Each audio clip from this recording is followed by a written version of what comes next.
আসসালামু আলাইকুম রহমতুল্লাহ বরকাতুহ। যে হাইব্রিড মরিচ গাছ দুই পাশে প্রথমবার মধ্যে মাটি তুলে দেওয়া হচ্ছে, শুকিয়ে গেছে।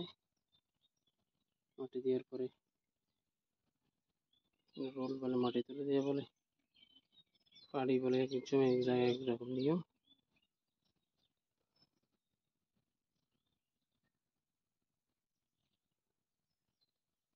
এই সবগুলোতে মাটি তুলে দেওয়া হয়েছে, মাঝখানে রোল জোর রেখে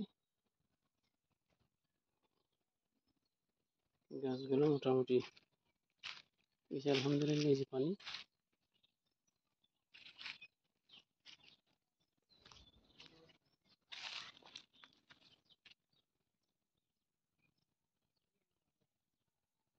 যে রোল করে পানি দেওয়া হচ্ছে দুই পাশে।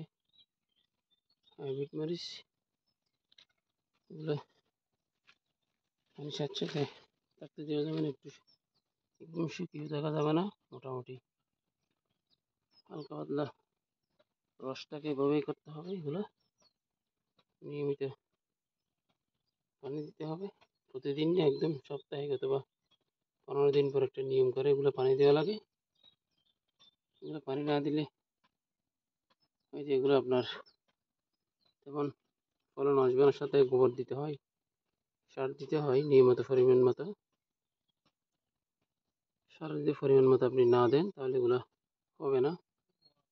এগুলো শতক প্রতি, বিঘা প্রতি, ঘন্টা প্রতি, পানি প্রতি হিসাব করে সারগুলো দেওয়া হয়। সার ও গোবরগুলো দিতে, গোবর কিন্তু পরিমাণ মতো লাগে না, গোবর ইচ্ছে মতো দেওয়া যায়। মোটামুটি সহনশীল পরিমাণ গোবর দেওয়া যায়। গোবর কমও দেওয়া যাবে না, বেশিও দেওয়া যাবে না, এরকম না। সারের পরিমাণটা কিন্তু ঠিক রাখা দরকার। এই যে হাইব্রিড মরিচ গাছ, এটা একটা কলা বাগান। এই কলা বাগান এগুলো করা হয়েছে, অনেকগুলো করা হয়েছে মাশাআল্লাহ। এই